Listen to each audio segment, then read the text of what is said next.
기도하시겠습니다.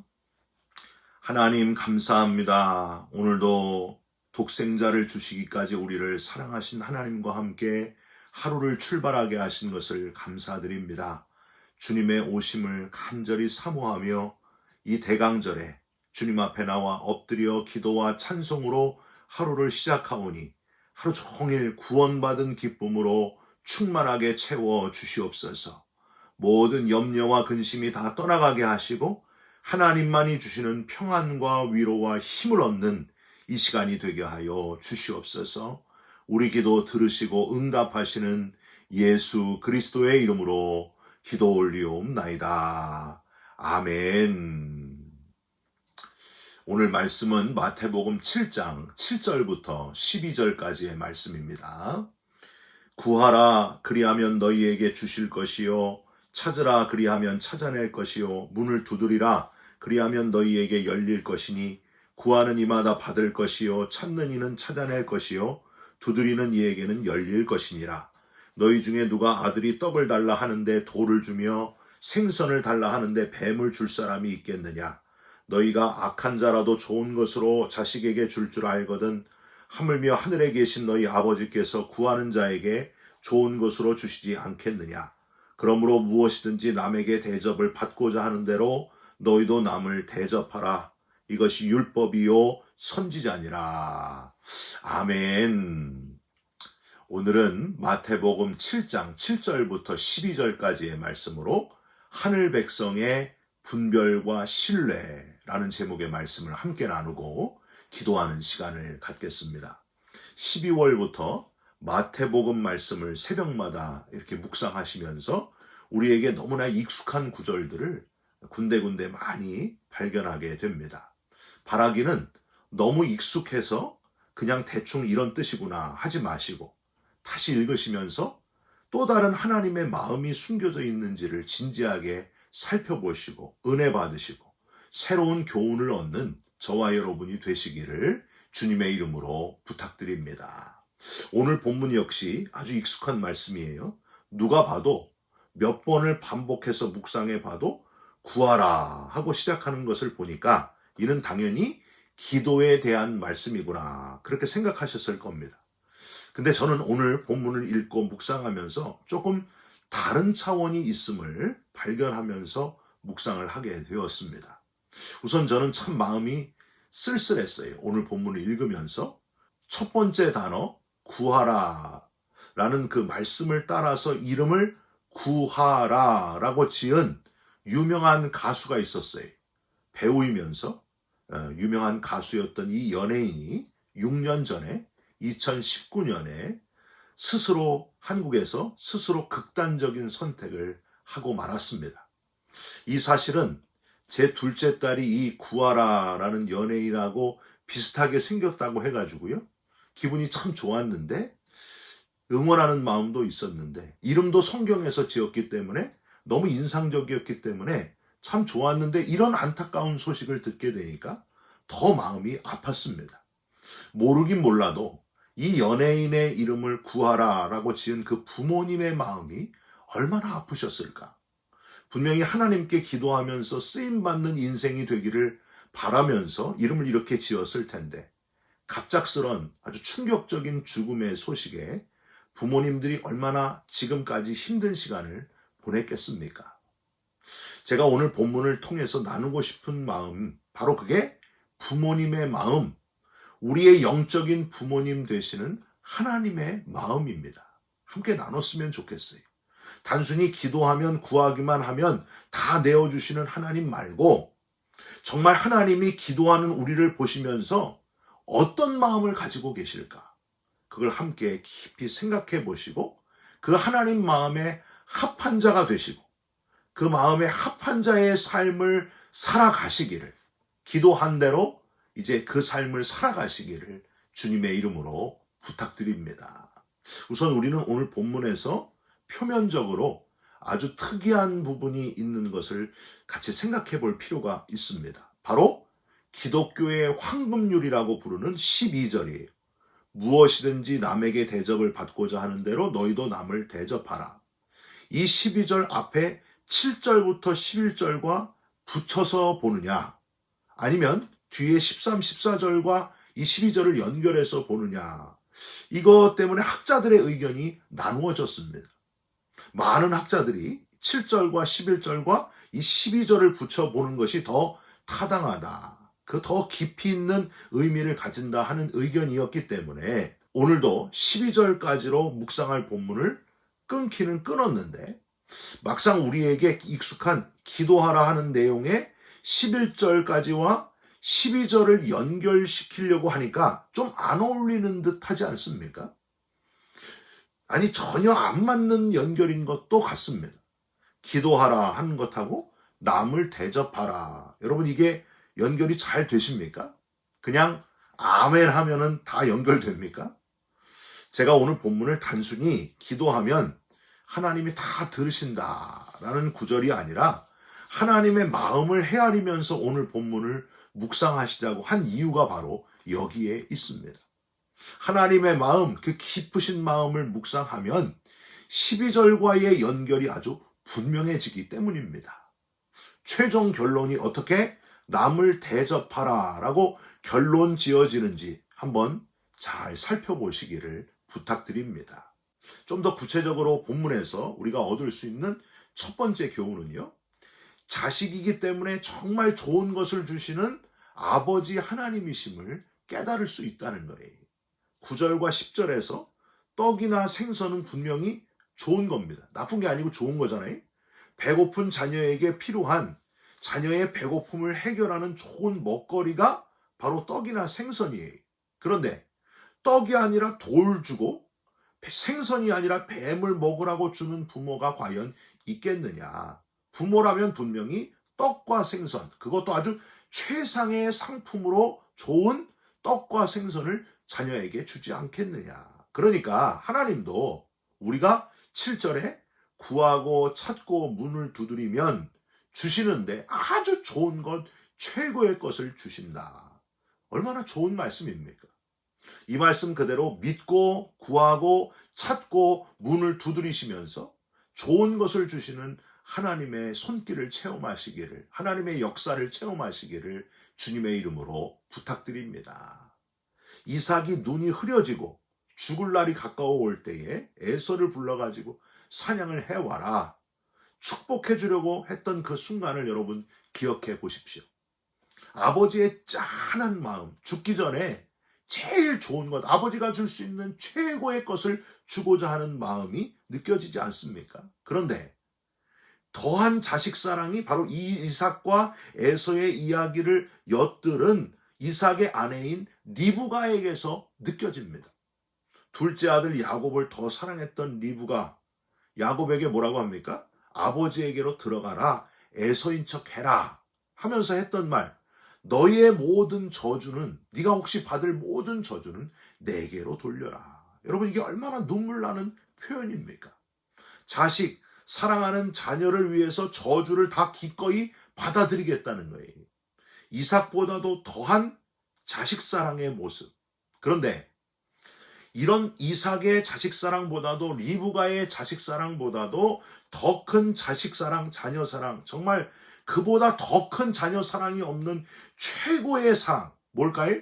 하나님의 우리들을 사랑하신, 독생자를 십자가에서 죽게 하신 그 최고의 사랑의 모습. 여러분, 그것보다 더 큰 자녀 사랑의 모습이 어디 있겠습니까?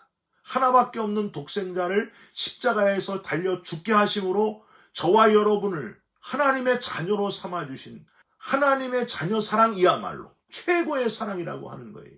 여러분, 그 사랑을 저와 여러분이 받았다는 사실을 늘 잊지 마시고 감사하시고 하나님께 영광을 돌리시고 하나님을 사랑하시기를 주님의 이름으로 부탁드립니다.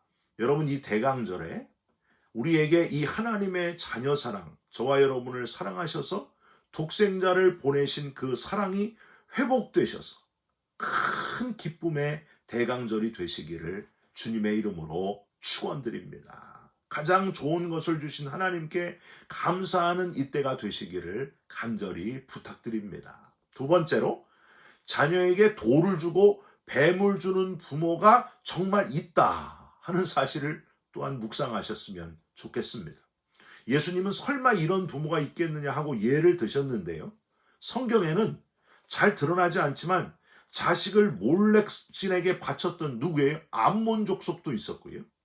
아버지의 욕심 때문에 자식이 죽게 된 경우, 즉 바로 왕이 끝까지 이스라엘 백성들을 보내지 않다가 맏아들이 죽고 나서야 정신 차린 이야기도 기록되어 있습니다.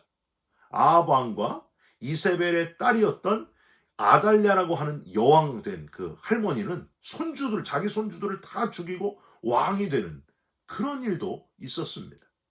에베소서 6장 4절에 부모들아 너희 자녀를 노엽게 하지 말고 주의 교양과 훈계로 양육하라 하셨는데, 여러분, 저와 여러분은 정말 자녀에게 나도 모르게 혹시 돌을 주고 뱀을 주는 그런 부모가 되고 있지는 않은가 한번 생각해 보시기를 바랍니다. 자식이 내 것인 줄 착각하고 혹시 내 욕심대로 하나님의 교양과 훈계가 아니라 내 욕심을 이루기 위한 목표로 자녀에게 주지 말아야 될 것을 주는 부모는 아닌가. 여러분 한번 심각하게 자기 자신을 돌아보셨으면 좋겠습니다. 이 시간에 혹시라도 자녀에게 이렇게 잘못 주었던 것이 있다면 다 회개하고 지금이라도 부모의 자존심을 다 내려놓고 더 늦기 전에 정말 좋은 것을 자녀에게 줄 수 있는 그런 부모가 되셨으면 좋겠습니다. 제 큰딸이 어릴 때 6살 땐가 7살 땐가 이런 일이 있었어요. 그림을 그려왔는데 엄마 얼굴을 새까맣게 까만 크레파스로 다 그려왔어요. 왜 그런가 봤더니 이런 얘기를 하는 거예요. 자기 꿈이 집사님이래. 이거 웃기잖아요. 엄마 얼굴은 시커멓게 그려놓고 자기 꿈은 집사님이다. 이게 어디서 맞춰지는가? 엄마가 교회 집사님만 보면은 너무나 웃고 자기 얼굴을 쳐다보면서는 조용히 하라고 막 째려봤다는 거예요. 그래서 엄마 얼굴이 너무 보기 싫어서 시커멓게 그렸다는 거예요. 늘 조용히 하라고. 근데 집사님만 나타나면 아주 밝은 얼굴이었다. 그래서 자기 꿈은 집사님이고 엄마 얼굴은 시커멓게 그려놨다는 거예요. 저희 집사람이 6살밖에 안 된 그 딸에게 무릎을 꿇었습니다.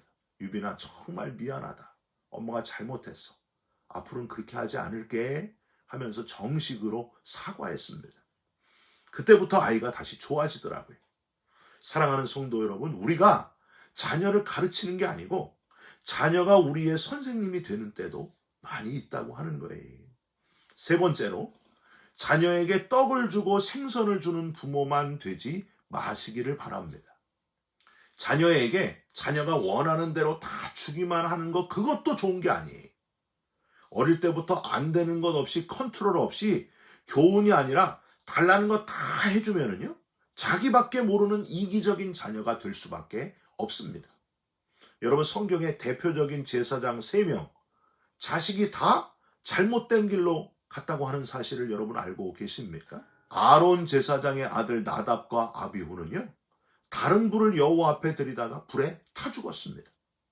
엘리 제사장의 두 아들 홈니와 비느하스는 3살 갈고리를 가지고 하나님께 드리는 제물에서 좋은 부분을 빼돌리고요, 회막에서 수종 드는 여인과 강제로 동침했습니다.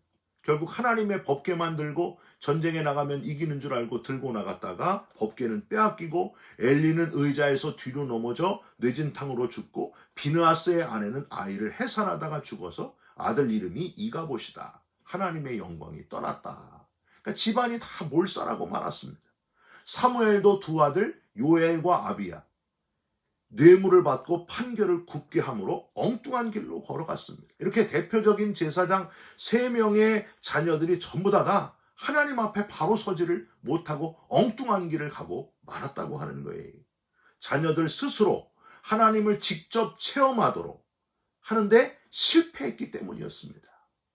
여러분, 내가 장로님이라고, 내가 권사님이라고 자녀가 자동으로 신앙생활을 잘하는 게 아닙니다. 자녀에게 무조건 좋은 것이라고 다 주기만 하지 말고 정말 자녀를 위해서 진심으로 기도하시되 하나님 앞에 건강한 그리스도인, 진짜 그리스도인이 되도록 기도해 주시고, 가장 중요한 것, 떡보다 생선보다 더 중요한 것을 전해주시는 참 부모, 참 신앙을 전해주시는 저와 여러분이 되시기를 주님의 이름으로 부탁드립니다. 사실은요, 이건 저에게 하는 설교입니다. 너나 잘하세요. 제가 자녀들에게 정말 잘해야 될 텐데, 올바른 신앙을 전해줘야 될 텐데 항상 기도하고 있습니다. 여러분, 우리에게 참 부모님의 모습을 보여주신 하나님을 닮은 좋은 부모가 되셨으면 좋겠습니다. 마지막으로, 그럼 떡보다 생선보다 더 중요한 게 과연 뭔가? 신앙의 본질, 떡과 생선으로 남을 대접하는 것, 그걸 가르쳐야 된다는 거예요.